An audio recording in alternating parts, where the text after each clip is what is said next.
Before you blame the Almighty Allah for not answering your prayers, you have to give thanks.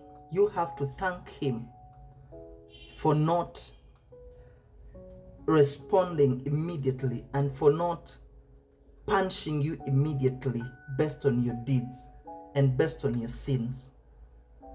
Simple logic. Simple logic.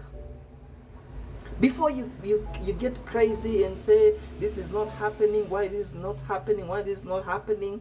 I've prayed for many times, I've prayed for this, the Almighty have never responded upon my prayer.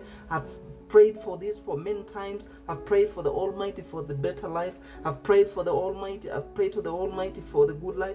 I've prayed to the Almighty to bless me with wealth. Before you criticize and before you blame for the Almighty to take long to answer your prayers, you need to thank the Almighty Allah for not responding immediately and for not punishing immediately for your sins, punishing you for your sins and for your bad deeds.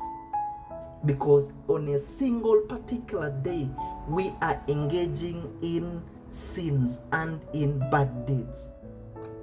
If the Almighty would have been always, if the Almighty would have responded, if the Almighty would have always punished us immediately based on our deeds, my brother, you and I, we would have been in a mess, because the Almighty Allah's punishment, they are absolutely silent but so violent.